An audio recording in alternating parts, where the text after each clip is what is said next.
Up and down the country and across the globe, churches serve their communities in really practical ways, providing community spaces to gather and be known.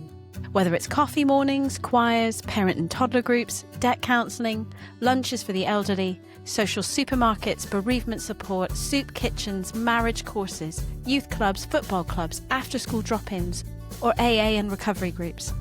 Churches are a third space in communities where people find meaningful connection, help in times of need, and much needed support and signposting to further services. But as we beaver away in our communities, these church activities might feel hidden or siloed. Do local health visitors, doctor's surgeries, or the local council or government know about all the incredible opportunities available through local churches? Because they'd really like to signpost people to them. I'm Melanie Cave, Managing Director at Roots, and today I'm speaking with Jack Palmer-White. He works with ChurchWorks, a UK ecumenical charity bringing together denominations, including Anglicans, Redeemed Church of God, Coptic, Catholic, Orthodox, Elim, New Testament Church of God, Methodist, URC, Salvation Army, Baptist, as well as numerous national charities. The partnership works so that local, regional and national government can understand and connect with churches and what they're already doing in their communities. Jack and I talk about what the government and the NHS are looking for, and how churches are already delivering in their areas of warm spaces, supporting families, and social prescribing. If your local church runs groups that serve your community, you're going to want to listen in and check out the ChurchWorks resources that will help raise awareness of what your church is up to locally, helping more people in your community find out about the amazing things you're doing. Thanks for joining us on the Roots for Churches podcast. Here we go. Welcome, Jack, to the Roots for Churches podcast. Fantastic to have you today. Thank you so much for having me. So we want to talk about ChurchWorks and how local churches can get involved in serving their community, connecting more with local government, with the NHS. ChurchWorks has been around since COVID. Can you tell me a bit about what happened? How did ChurchWorks get started? Yeah, absolutely. Well, I think, when the pandemic struck, world changed. And I think we were all looking around going, what do we do? How do we operate in this new reality? Not being able to gather, of everything being very fast paced and changing. And really it was no different for the churches at the national level.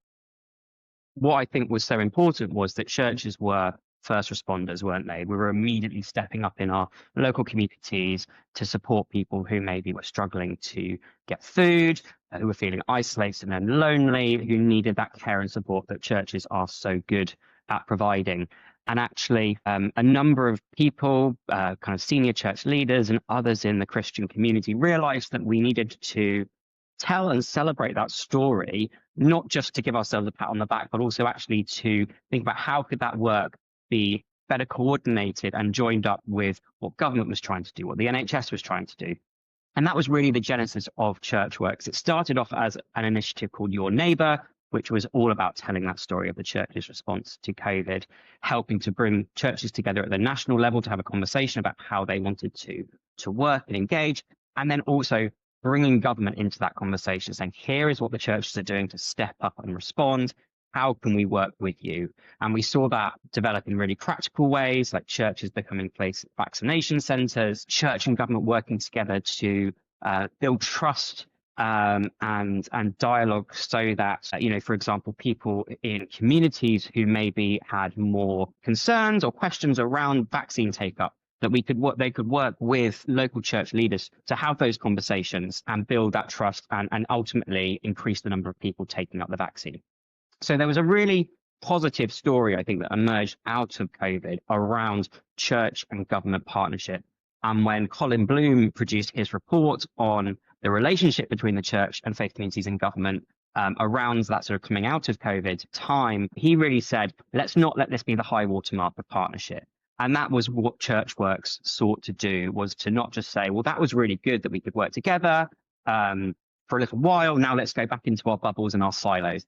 It was like, well, no, let's build on this. Let's use the goodwill, the practical examples that we've been able to develop and build on this so that the work that is happening in and through churches and Christian charities around the country can be better joined up and complement wider government efforts. And so coming out of the pandemic, a group of national church leaders, of leaders of their denominations, leaders of churches together in England, the Evangelical Alliance said, well, let's continue to gather, let's continue to find ways to partner, and let's be really specific and focused on what we want to achieve. And so some of those leaders came together in the autumn of 2021 to create the ChurchWorks Commission for COVID Recovery. And they said, let's work together on addressing the mental health crisis. Let's work together on addressing the impact that COVID has had on children and families.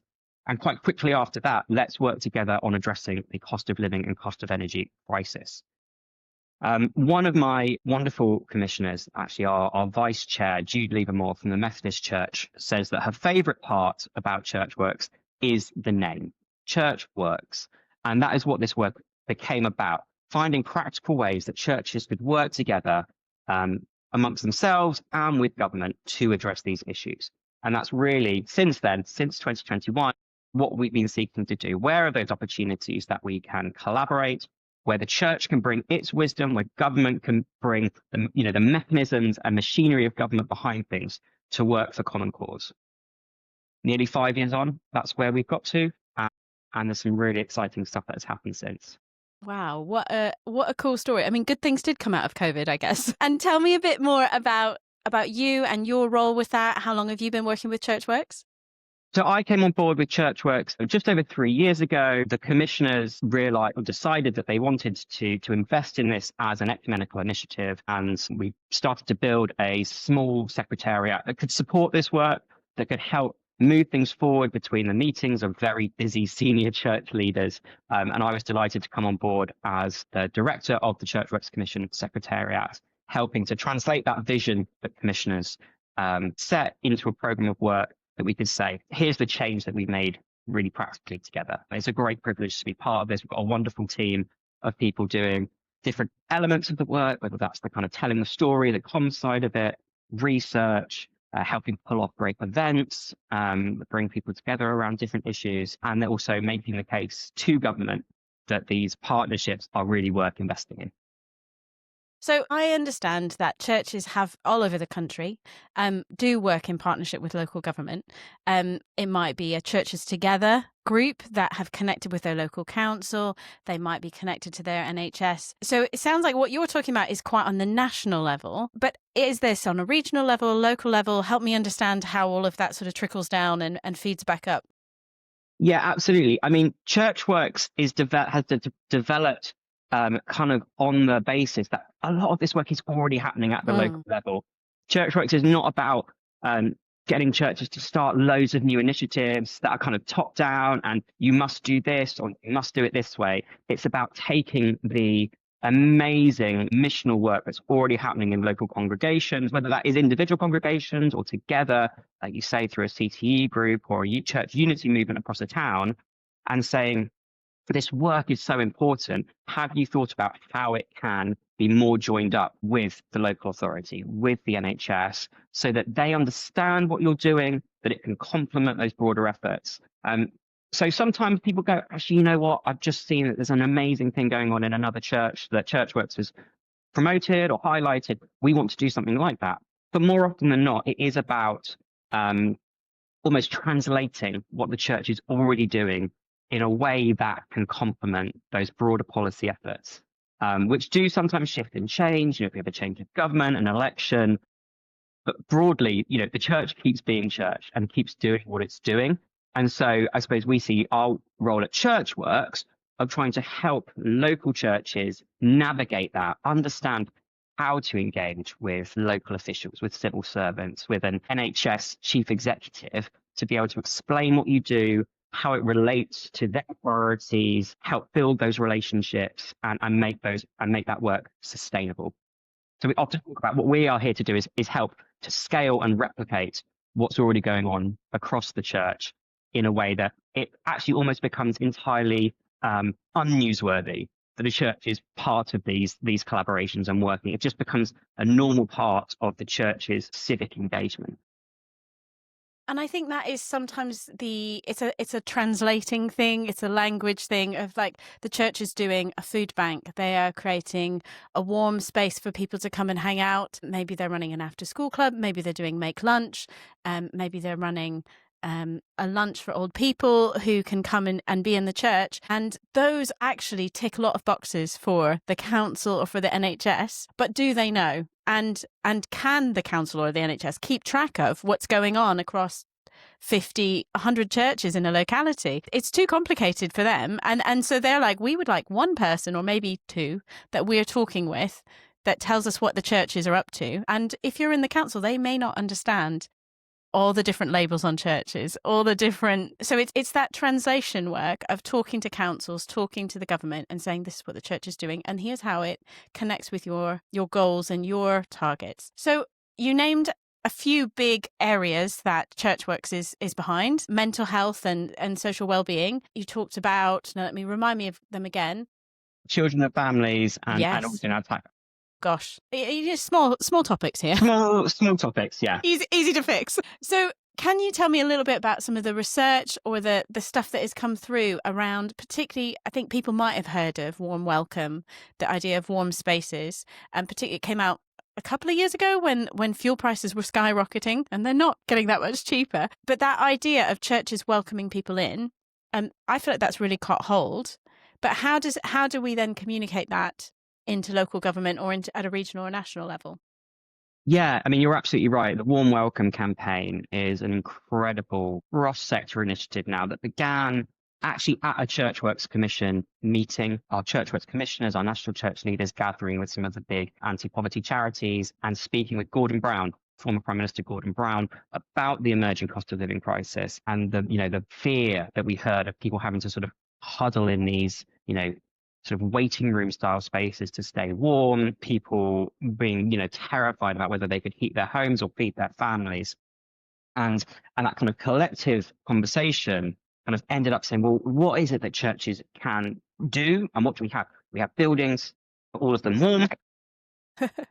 We have people, we have volunteers, and we already have such a presence in local communities. So actually what was so exciting about the Warm Welcome campaign was it wasn't saying to every church around the country, you must do this. It was like, keep doing what you are doing. But if we can talk about it with this kind of umbrella, with this unified message of being part of a Warm Welcome campaign, and we have that backing of the denominations nationally, it's going to get more cut through. We're going to be able to kind of demonstrate that impact really effectively and build a movement. And that's exactly what has happened. Something that started as a kind of exclusively and specifically church-led response is now so much bigger. It's a community of almost 6,000 warm spaces registered on our map, on our interactive map that span all kinds of different parts of the community. So there are churches, other places of worship. There's libraries, there's community centres, children's centres, theatres, I think pubs, all sorts of different civic spaces that have said, we want to be part of this. And also increasingly, big organizations, energy providers and so on going, actually, we can support this. We can help channel money into these spaces. We can help think about our role in particularly when it comes to the sort of cost of energy dimension of all of this. And it's something remarkable, like almost 70%, I think, of the UK population are now within a 30-minute walk of one of these spaces. We know there are loads of others as well that are part of council initiatives and so on. So that, this isn't the whole story, but it's a really significant part of it. There's an ambition that 70% reaches 100%. We have a 100% pledge that we're encouraging organizations and partners to come and join in with. But what that all says is people looked at what the church was doing and say, yeah, we want to be part of that. We can see the value of that. And, very often we know this, don't we? The church and church leaders and people within church community go, well, this is just what we do. This is what being church is all about. And I think what's interesting about that is there is an element of not losing that humility and not losing that this is a core part of how we are church. And our kind of, I'm an Anglican, and we talk about the marks of mission. What are those signs that we are responding to the call from Jesus? And it is meeting people kind of where they're at, loving them, serving them. But actually, in order for this work to be as impactful as possible, you do also sometimes have to shout about it. Yeah. And kind of say, hey, this is pretty extraordinary. And so actually that is part of what we try and do at ChurchWorks, is to be those cheerleaders of what's going on around the church, with government, with the NHS, with other parts of the kind of public square. Because actually, when you look at it kind of in its totality, it is remarkable. The National Churches Trust did some great research a couple of years back called the House of Good report, and they actually used some of the kind of economic data that the Treasury use and analysis, and they estimated that the work that happens within church buildings across the UK has a financial, sort of economic and social value of over £50 billion a year. Wow. That's the entire UK adult social budget. And, you know, there are so many other ways that we can express. Obviously, financially is quite easy for people to understand, but so many other ways that we can express the impact of that work. Some other research suggested that more than half of all 0 to 5-year-old children in England come into contact with a church building through a parent and toddler group. These are huge numbers of people that, even if they are just coming to a parent and toddler group in a church hall, very often, you know, those things are really understood as part of the local church's ministry. And so whether it is the warm welcome thing, the warm welcome campaign, or some of the other bits of our work, it all starts with saying, here's what you're already doing. And as we, you know, go on to talk about our work on social prescribing, our work on family hubs, it is about saying, here are the parts of your ministry that fit in with this. Go and have a conversation with the social prescribing link workers. Go and have a conversation with the family hubs team at the local authority, and just tell them about what you're doing. As you said earlier, Melanie, very often there's just a kind of a lack of awareness or a paralysis or some anxiety about working with the church, all of which are kind of overcome. That is a word, you know.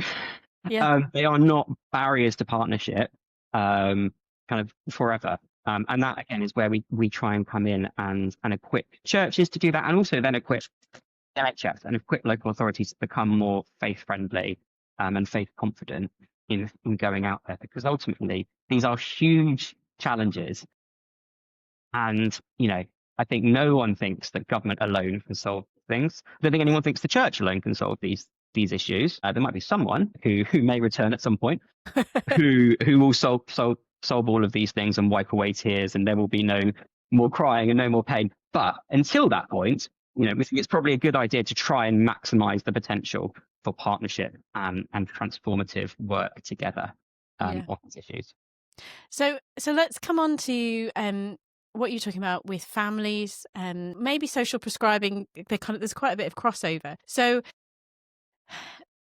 a lot of the work that churches do, as you say, it's just the church being the church. It's just them being friendly. So we talk about a loneliness epidemic in our culture. We talk about, you know, an anxious generation. We talk about, I know, child and adolescent mental health is totally oversubscribed.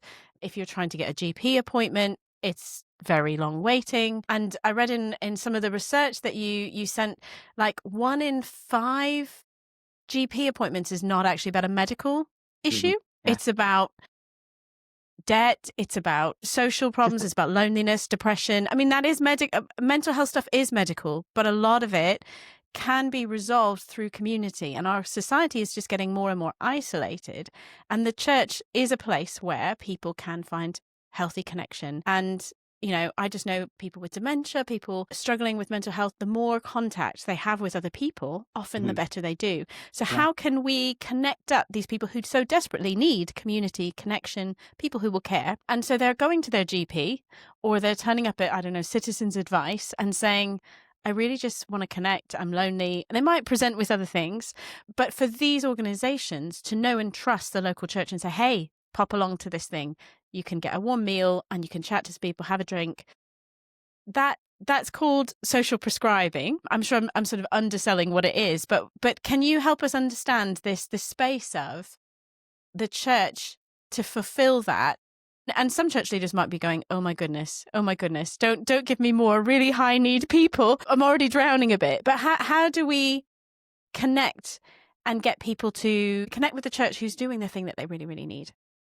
Yeah, absolutely. And you really struck the nail on the head there, that so much of this is about creating and fostering community for people. That it doesn't mean that the needs will immediately disappear, but it can be part of the solution. And a lot of this is about the church's role is a complementary one. We are not often trained mental health professionals. We're not counsellors, and we shouldn't try and be in place of those really qualified and important people. But what the church can do is, as you say, be the church. And actually, it might be that someone comes along to a lunch for people who are recently bereaved, or a parent who feels overwhelmed comes along to a parent and toddler group and just has someone talk to them and listen to the fact that they haven't slept for another night and their baby's being fussy and they don't know what to do. And it's just someone who says, I know, like, come and talk to some of the other parents here and feel connected and feel heard and cared for. And here, by the way, here's a hot cup of coffee that you can actually drink before it goes cold. I'm talking very much from personal experience here. But I think what's also important is that there is this sort of universal thing that so much of what the church does fits in with these mechanisms. There's also an increasingly kind of sophisticated and complex things that churches and church projects are stepping into. And we can maybe talk a little bit about that in a while. But, there's sort of this thing of, and I will answer the question around what the heck is social prescribing. But ultimately, there's this opportunity here for what churches do and their mission and ministry to play a really important role in meeting people's needs and welcoming people that aren't already part of the church community into those spaces. So ultimately, social prescribing is about community level care for issues that might present as or be part of a mental health diagnosis or challenge, people who are feeling lonely or anxious or just at the end of their tether, and they might end up at the GP surgery or they might end up somewhere else, as you mentioned. Actually, what they need is that support. So social prescribing link workers are often people employed by the NHS, often located in a GP surgery, whose job it is then to support those people, and ultimately not to be a caseworker, but to be someone to signpost to what's already going on in the community. And there's loads of things that people can be signposted and referred to. One of the things we hear from social prescribers is they're always on the lookout for more activities and support structures to signpost people to. And so that is kind of where the church comes in. In any local area around a GP surgery, you are going to find dozens probably of churches that are running something every day, where the church is open, it's welcome, there's no cost, etc. Whether that is a coffee morning, whether it's the bereavement journey, whether it's a CAP debt centre, things that can support those issues that are kind of underlying whatever reason they kind of ended up at the GP surgery. There are also sometimes link workers who are employed by and embedded in the local community. They're sort of more community connectors, and they might be employed by the voluntary sector coalition in a local area or something. Very generally, they are employed by and part of the NHS staff. And there are lots of different ways that you can engage them. It might be reaching out and going having a conversation. It might be saying to the link workers, come to whatever event we've got on, a social supermarket, a community cafe, the food bank, the CAP centre, and just kind of be there if people want to have that conversation and you want to see what's going on and how we work. And very often that's how these things have started, from the churches that we know do this work, and it develops from there. And so you might have a social prescribing link worker coming into a church every week. They might just be confident that they can signpost and refer someone to a particular service that they've seen. So that's kind of the premise, really. It's not about adding more to a church leader or the person responsible for delivering that part of the ministry, making their life harder, making it more complicated. It's just about offering that support to a new person, a new set of people. Now, I should say at this point, that's not to say that it wouldn't be brilliant if more investment was made into those areas of support, particularly something, for example, like a CAP debt centre, where actually that is reliant on trained volunteers who take people through that journey. You can't just say, just go along to that, because ultimately that will just increase the waiting list and not actually help to meet that person's need when they need it. So we're very positive, very pro social prescribing link workers. We think they are really brilliant addition to the sort of NHS structure. What we do also think is that alongside that, local authorities, the NHS, national government also need to think about how they are helping to resource and support these local volunteer-led initiatives so that people don't get burned out, so that the waiting lists don't just get longer. So you do need that targeted investment in these really impactful areas of support alongside that kind of growth in kind of the demand side as well. Yeah, I know that's really good because, yeah, I guess it's this whole thing of signposting. Like, you want to make the council, you want to make the NHS aware of the good stuff your church is doing. You don't want to drown your entire little ministry and all your volunteers who are 100%. probably retired or doing this, on their day off. Mm-hmm.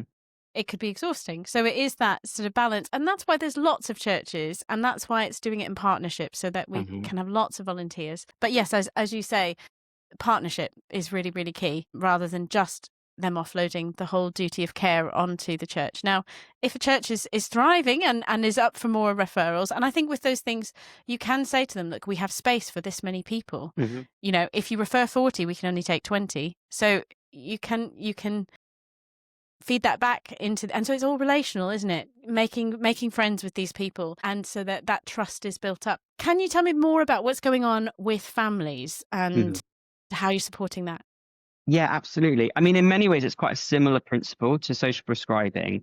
The government, both the previous Conservative government and the Labour government, have wanted to take an approach to supporting children and families in a local area, usually kind of across a local authority, that where the first principle is no front door is the wrong door. So anywhere you come into contact with a service that is about the kind of the development of a child, support for families, kind of can be the right point of entry, and then from there you can be signposted on.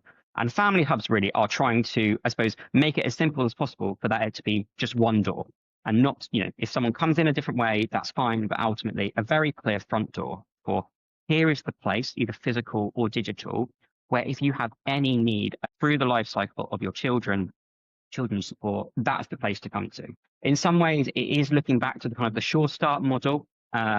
But what's different about family hubs is that government have really acknowledged pragmatically or ideologically that they think it should be a whole community approach. So it's not just statutory services providing these different the different elements of it. It can be voluntary sector, it can be faith communities and places of worship providing some of the support that is needed. And again, what we've seen is of the long list of services that any one family hub is asked to provide, huge number of them, really significant number of them, are already being done in churches or could be done in collaboration with churches because a church has a physical building, because it has volunteers, because it has some expertise. So it might be the kind of more obvious things like having a regular stay and play, children, parent and toddler group. But it also might be a youth club, youth mental health support services. It might be work around strengthening parental relationships and reducing parental conflict. We know of churches doing amazing work around things like supporting children who are out of formal education, or even perinatal mental health support. So again, there's this sort of whole spectrum of these and support services that national government have said to local authorities, you need to provide these in the local area, go, with some guidance and support. But that churches have been doing for such a long time and will continue to do. And actually what's great there is, again, there's a signposting opportunity, but there's also an opportunity to work in really intentional partnership, opening up church buildings, maybe to provide one particular service to start with that is led by the church, but actually the church can go, well, why don't you come and do something else at the same time? So we'll run the stay and play, but why don't you come and do health visitor checks in the church building at the same time, so that tired parents don't have to go off to another place, which is often maybe quite soulless, not particularly welcoming, and they don't feel at ease there, when actually they could have just stayed in the church building and you could have done a multiple different checks and relationship building and all that in one place at one time. So that's the principle, and we think churches are going to be brilliant partners for that. They started off with, government started off with about half of all local authorities being funded to set up family hubs. And now there's a commitment to open family hubs right across the country with government funding. The government want family hubs open in all local authorities by this coming April, and have set a goal of, I think, 1,000 local physical family hubs across the country by 2028. And we really think it would be really exciting if every single one of those family hubs was connected to a local church, at least one church by that point as well. And that's kind of our big ambitious goal, is to help make that happen.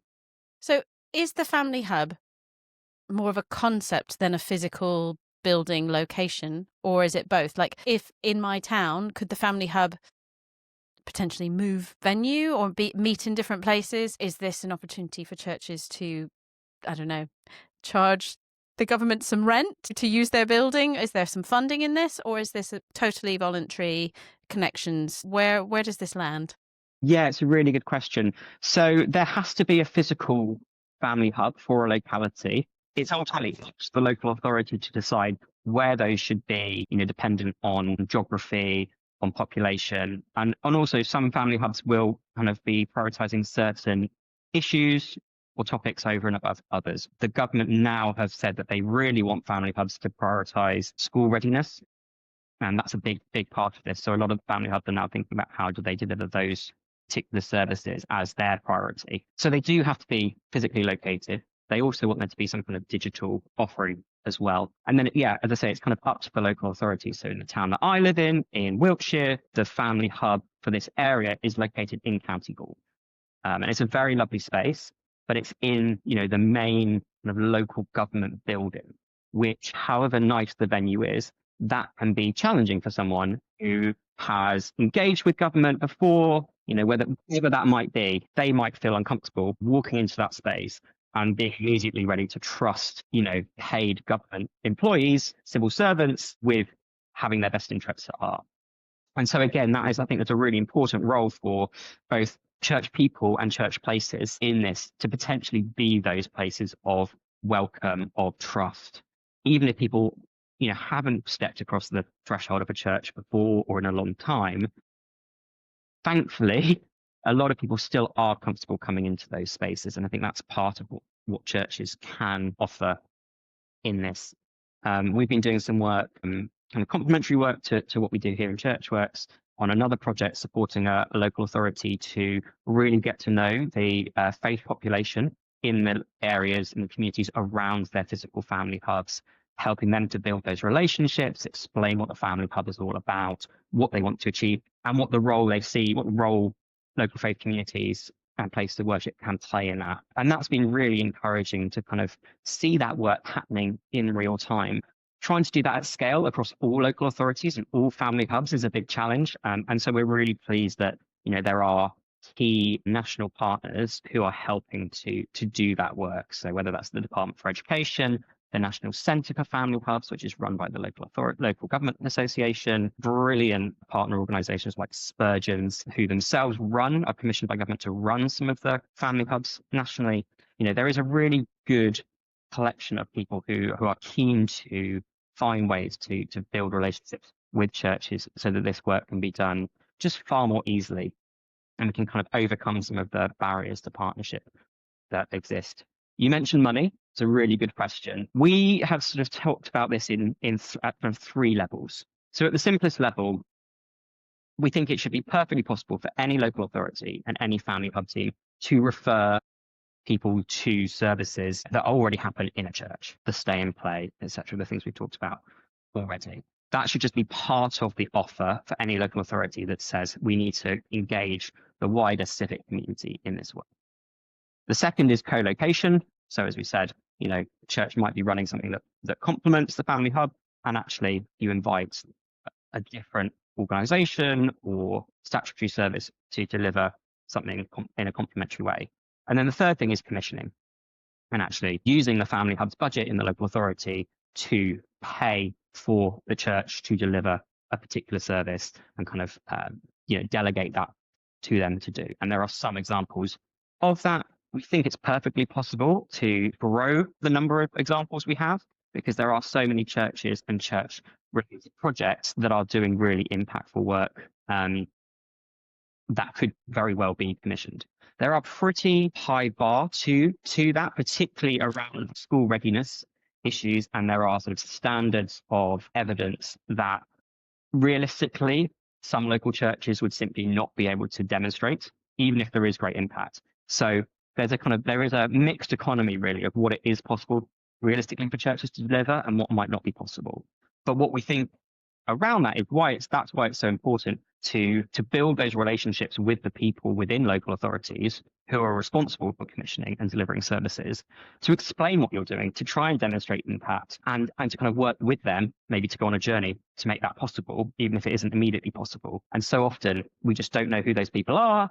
We don't know where to start. We don't know what the agenda might be from the kind of local authority perspective. We go, am I just about to give money to a church that's going to go and cross the top to people? Is this actually going to make any difference? There's really legitimate questions on kind of from both sides of the relationship. I'll do a shameless plug here. We worked with Spurgeon's and with Gather and with Exodus Youth and a number of our commissioning organisations to produce a toolkit which aims to address all of those concerns. And whether you are coming from a church or faith context or a local authority context, you can kind of work through the toolkit to think about how to build those relationships in a way that can lead to a really productive relationship around the delivery of family hubs. And so if anyone is interested in that, it's free on our website, freely available to use. And we'd love to hear from anyone actually who is using it as a way of navigating that relationship, to get a bit of feedback and hopefully demonstrate the value of those practical resources.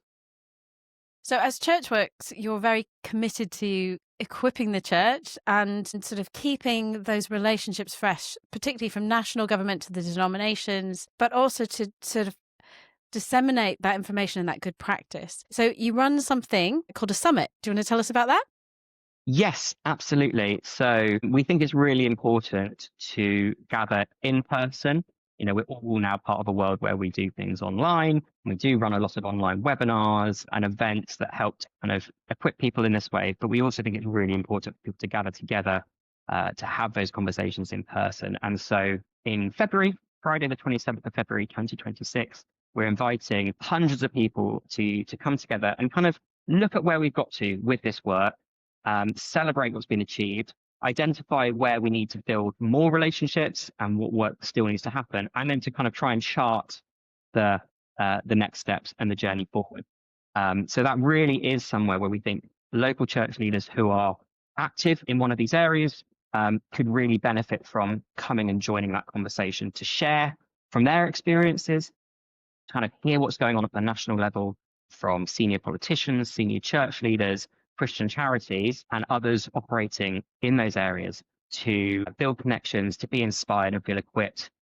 Part of the day will be a series of workshops and seminars where we really want people to come away and go, wow, I feel so much more confident and equipped with resources, with research, with new friendships and connections, that I'm going to be able to go back into my local community and use those really practically to go and reach out to the local family hub, to go and reach out to the social prescribing link workers.